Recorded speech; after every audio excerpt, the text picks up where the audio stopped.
Hi, all. Kinsey Schofield here. Today we're talking to Matt Wilkinson, the royal editor at The Sun. All things Harry and Meghan, primarily Prince Harry. Matt was on the scene when Megxit started to come into place. He's going to walk us through Megxit till now, what he's feeling, what his thoughts are. Also, we're going to tease an exciting chat coming up Saturday. I hope you enjoy. Talk to me about where you feel like Harry and Meghan are right now when it comes to their professional reputation. Did you ever expect to see serious business publications like Business Insider or The Hollywood Reporter questioning Harry and Meghan's work ethic or their management style? It's a really interesting question, and the problem I have with this is that when Harry and Meghan were in the UK, the media got accused of all sorts for saying that Meghan had caused lots of problems at the palace, that she disrupted staff. You know, we were accused of either being racist or just insulting this poor woman, not understanding her. Or Buckingham Palace got accused of leaking smears about her, and we took a lot of flack. But there was so many people came out and said that they didn't like working for her. She caused lots of problems. Obviously, as Valentine Lowe has written about this in the Times about the bullying allegations. And I find it fascinating that 4 years later, there are US publications coming out with the same stories. Now, I don't know if Meghan is a terrible boss. I've never worked for her. But if it is a case that we've now got the Hollywood Reporter, which I'm led to believe, I'm told is very reputable, they said they spoke to 12 members of staff, or former or current members of staff, including one who is currently high up, that is saying exactly the same stories as we heard when she worked, when she was a working member of the royal family. I'm not saying that justifies what was said about her back in the past, and it makes what happened in the UK as accurate, but it's incredibly interesting that 5,000 miles apart, there are the same stories coming out about Meghan. I'm surprised that it's taken 4 years, but I think that's because in the last 18 months to 2 years, she has been bounced around a little bit more, working with more people, different organisations. People have left. So I think it's massively damaging for her. And I think that the Sussexes were hugely stung by this. You can tell how hurt Meghan was, or how shocked, or how concerned they were about the allegations about calling her Duchess difficult, etc.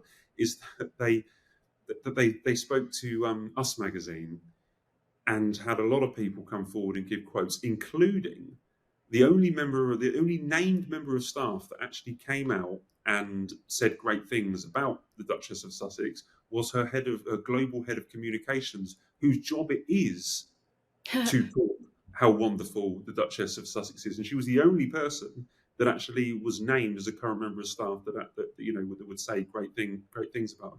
But I think they were hugely hit by that. I think reputationally they could blame the UK media, they could blame Buckingham Palace for everything that was said when they were here in the UK.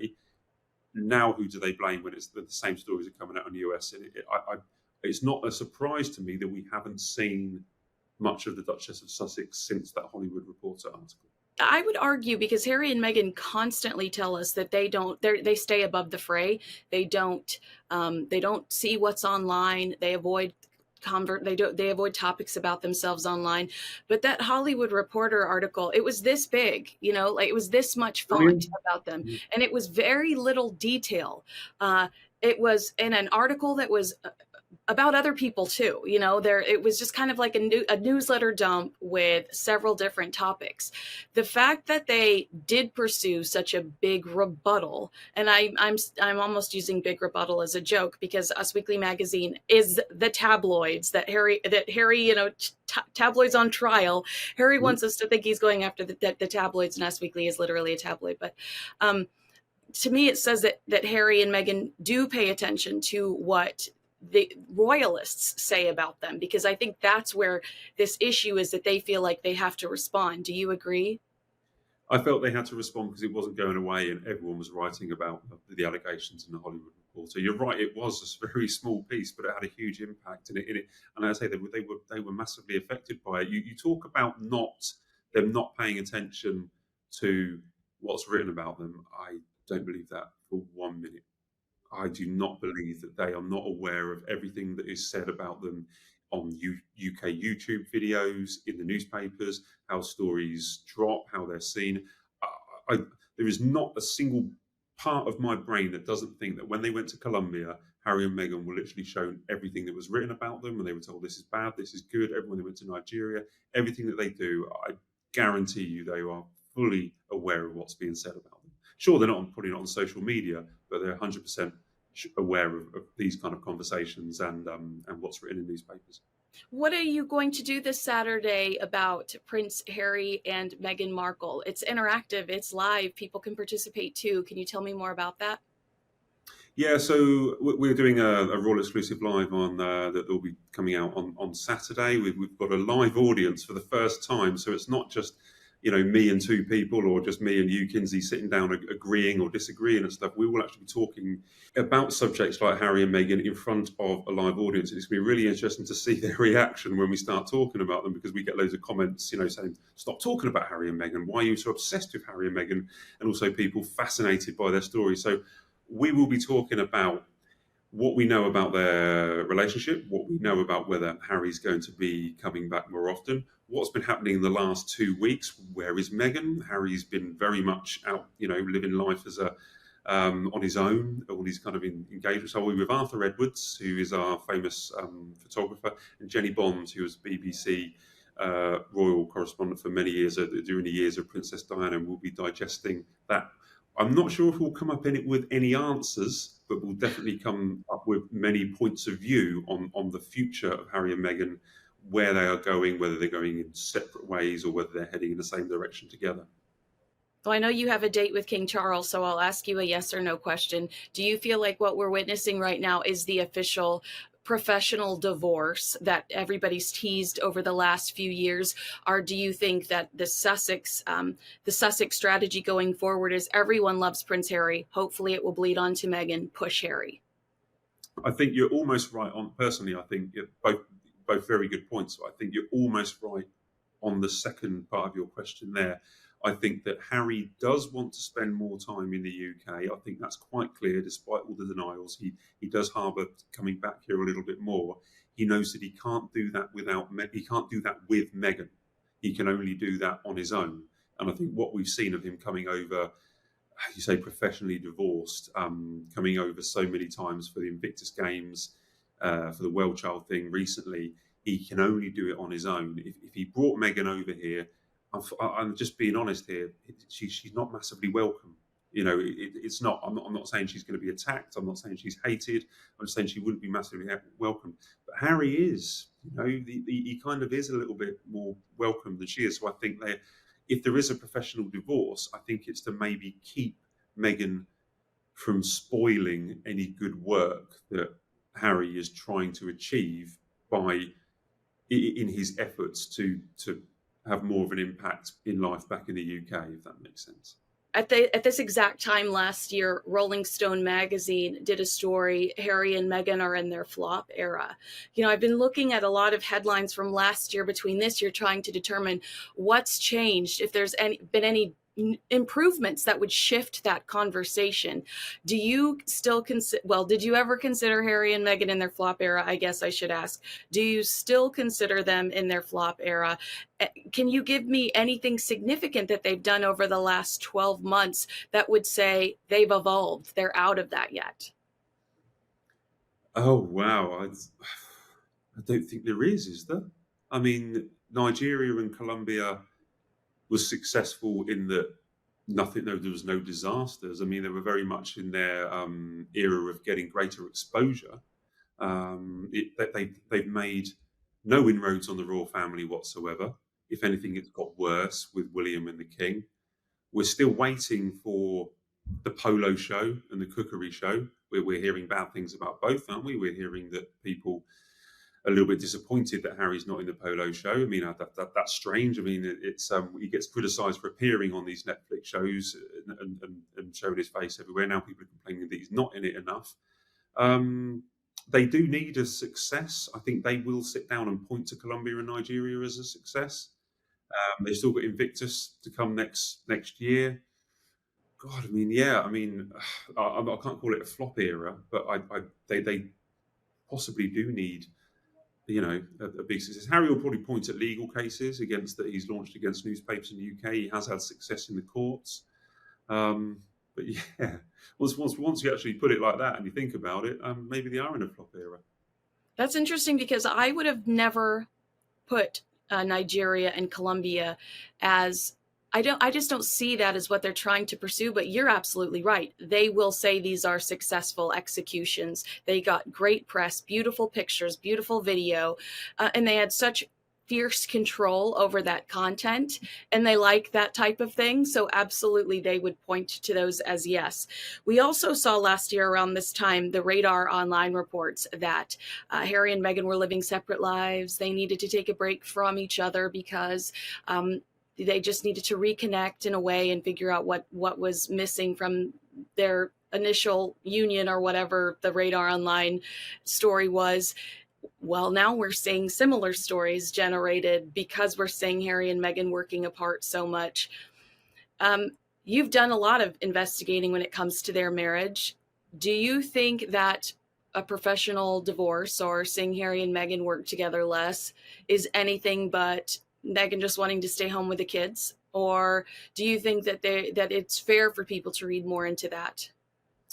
Who knows what's going on in the relationship? I have no information or no sources that say to me that backs up any of these claims that they're, allegedly living apart, or that their marriage is on the rocks or anything like that. It's really hard with Harry and Meghan because anyone can say anything. So you can read something online, or you can read some anonymous post, or someone hiding behind an avatar, and you have no idea if they're telling the truth or not. But sometimes it gets on a roll when people start believing it. I would suggest that Harry gave up everything. All right, he really did. Think of everything that he gave up in the UK. He gave up the love of a country. He gave up the love of a family. He gave up a hugely important role of representing the UK for this one woman. Okay, for love, basically, to set up a family in California. Is that going to cause stress on your relationship? Of course it is.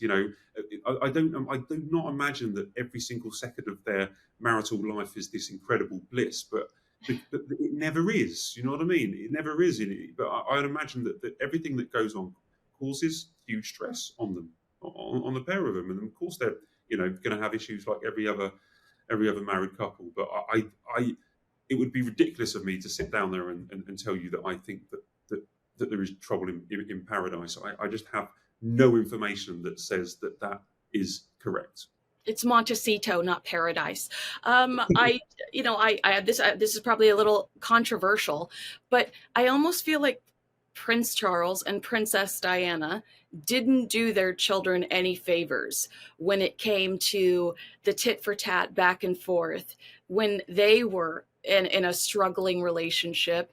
How much, and Harry and Meghan are very vocal about this, how much of the types of questions I just asked you um, are Charles and Diana to blame for, because they kind of built this system where we have been warned to not believe everything we see because Diana told somebody and somebody put it in a newspaper, and then Charles behind the scenes went back and said something else. I mean, it's almost as if the system that we still play by was created. I personally believe it was created by a very unhappy Princess Diana, who I love, but I feel like we're playing a game that she started. Interesting. I mean, you talk about tit for tat. It's one way for the last 4 or 5 years. There hasn't been much coming back out of Windsor Castle and Buckingham Palace towards Harry and Meghan. It's all come out from Montecito. It's all come out, appearing on Netflix shows and writing a book and appearing on podcasts. That there has. We talk about this kind of cross-channel dispute between Harry and William, or people leaking information about each other and stuff like that. It's all one way. William's not spoken anything. The only thing he's ever said in 4 years about this whole situation was when he was asked by a correspondent after the Oprah interview, and he said over his shoulder, "We are most definitely not a racist family." There's not a dispute. There's not a two-way kind of cross-Atlantic row. It's only just come from one direction. As for comparing it to kind of Diana and Charles, yeah, they both use the media. They both use newspapers. They use photographers. They use helpful journalist to kind of plant stories. Um, it might make me sound incredibly like a useless journalist or really unprofessional, but or not very good at my job. But that doesn't seem to happen now.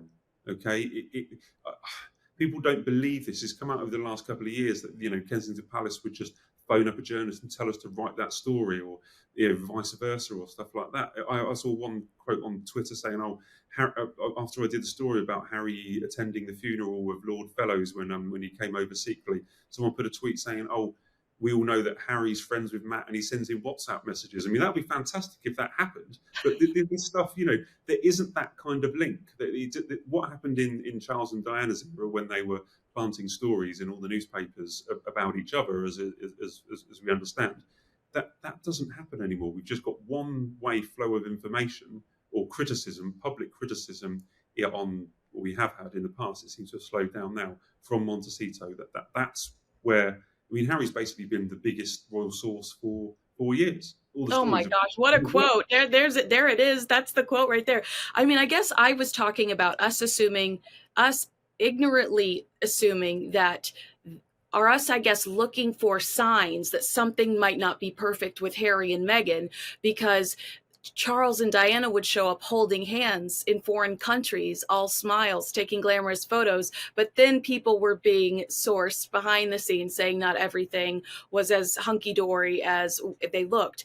But I mean, what you just told me is incredible, that you don't receive tips like that. Princess Anna's not calling you up saying, I want to make sure you know this about Prince Harry. That is not happening. I wish And she would. If she watches, please just give us a call and give us some great stories, Anne. But no, that's just not my end anyway, and I don't know that. I don't think that happens to any reporters.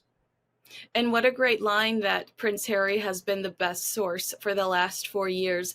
At the same time, is he the most reliable source? When you were reading Spare, you mentioned to me earlier that it was so nice of Prince William and the Princess of Wales to try to cater to Harry and Meghan's feelings at that last event, that last royal engagement. Um, is Harry the most reliable source, or does his recollection really revolve around his heart and his emotions? Yeah, look, I think Spare's a great book because it's his words, it's his recollections. But yeah, there was plenty missing in there. There was if you just pick up the Sun newspaper in the noughties and see the front pages that he featured on, there's plenty that he didn't want people to read. It was his story. He's got to be an authentic source because it's come from him. But the problem always is with both Harry and Meghan is as they say, it's their truth, and we know from many things, from the race row that they came out on Oprah. There were two different stories. That story then changed in Omid's book Endgame. So there are many different truths. But as a source, if Prince Harry says something, you report it. That's what I mean about him being the best source. He's done so many interviews, and so many appeared so many times and spoken. His words have been reported, more than anyone else. He's produced more stories himself than anybody else. That's why he's been the best source in the last 4.5 years, not him sitting in a hotel WhatsApping me stories. Do you think Prince Harry not updating Spare was an olive branch, or do you think he just didn't want to be bothered? Or I felt like more was made out of that story than it necessarily needed to be. Yeah, I mean, there's two things on this. I mean, he didn't update Spare. He didn't need to. Okay, so normally you bring out a paperback when you want to increase sales, and you just bring out a paperback and you put a few extra chapters in because you need to boost your income.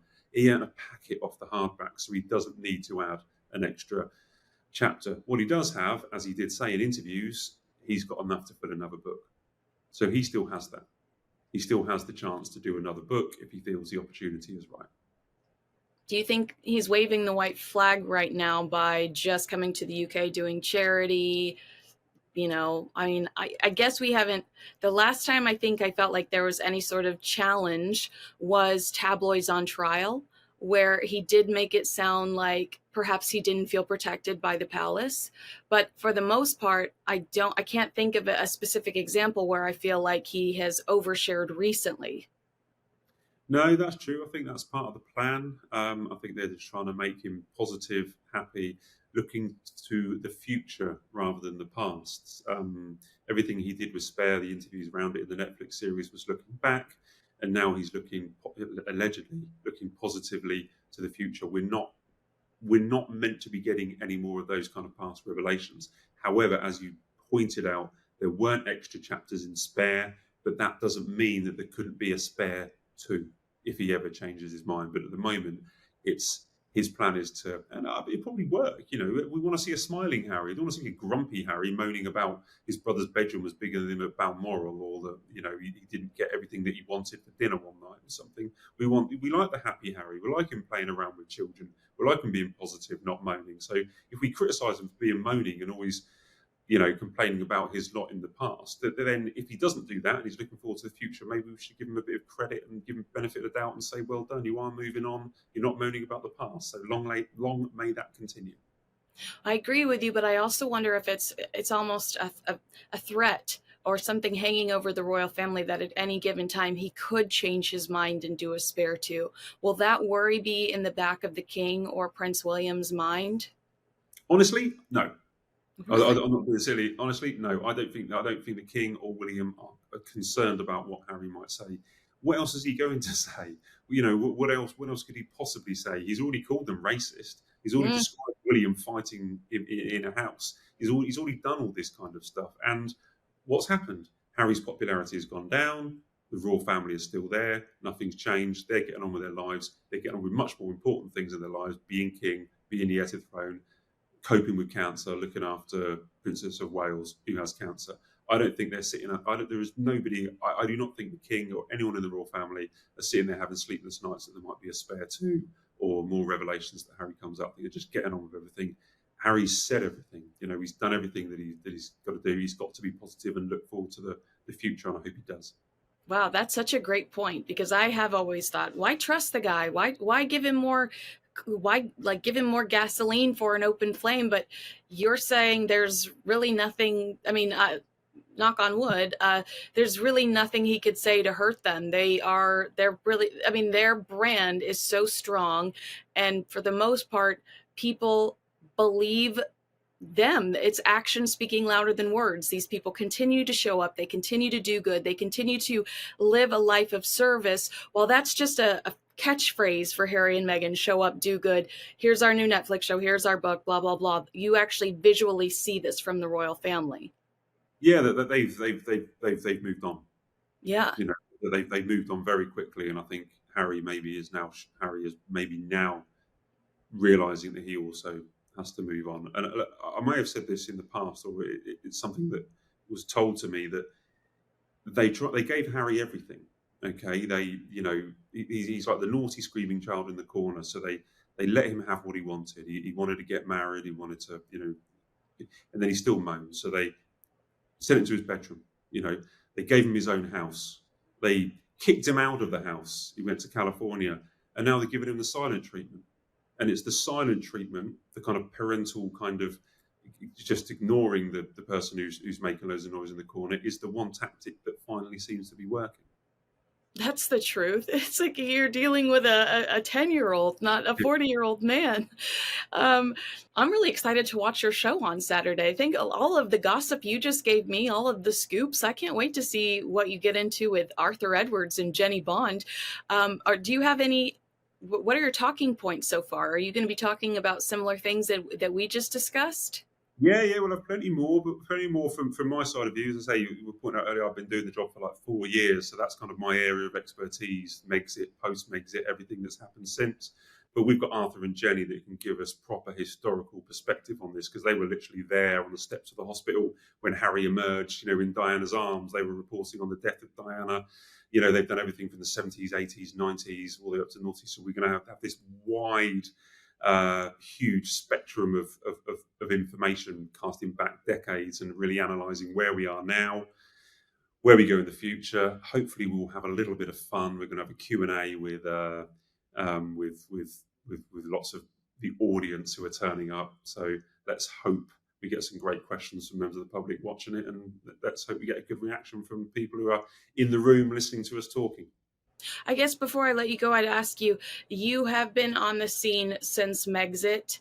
Uh, I will be honest, I loved Harry and Meghan. I mean, I see the people in my comments that are mad at me and say, oh, I never liked them, but I did. I wanted to see exactly where they got married. I mean, I got on a plane to see it. Like, I loved them. Um, and I did think when they stepped down from the royal family, before I knew everything going on in the background, I thought these are two people that can have success. Can have success in whatever they choose to do. Did you think so? And are you disappointed by what you've seen them accomplish over the last few years since they did step down as members of the royal family? Because I am. I'm disappointed. Yeah, I am. I agree with you. I mean, just think we can't keep doing this, but just think what they could have achieved if they were the royal family. What a team that would have been if you had William, Catherine, Meghan, and Harry. You know, it's a waste, and I do wonder. They were so impetuous. They made decisions on the hop, on the hoop. They put in Instagram posts out to announce makes it rather than going through the proper channels.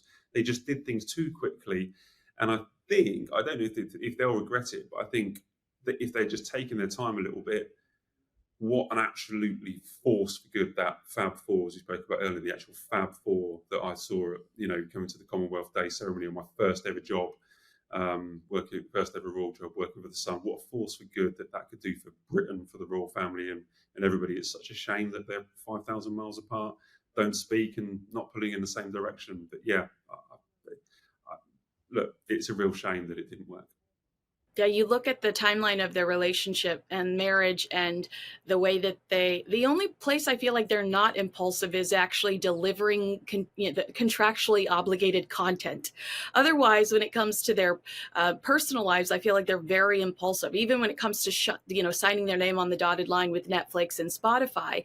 But when it comes to actually delivering contractually obligated content, that seems to be the only place where they pump the brakes.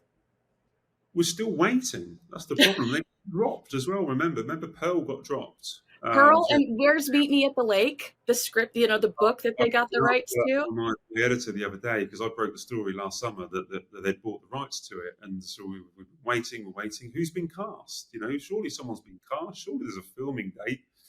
Yeah. It's but we're all looking forward to Polo, aren't we? We're all looking forward to seeing Harry not appear in a Polo show. The Nacho Show. Well, I'm so grateful for your time today, Matt Wilkinson, the royal editor of The Sun. What a great job you have. What a sweet spirit you have. I enjoy talking to you every time I get to chat with you. So thank you so much for your time today. Thanks, Kinsey. Have a lovely time. Thanks so much for watching. If you agree with us, disagree with us, let us know in the comments below. Make sure you like, subscribe, and send to a friend. Thanks so much for watching. I'm Kinsey Schofield.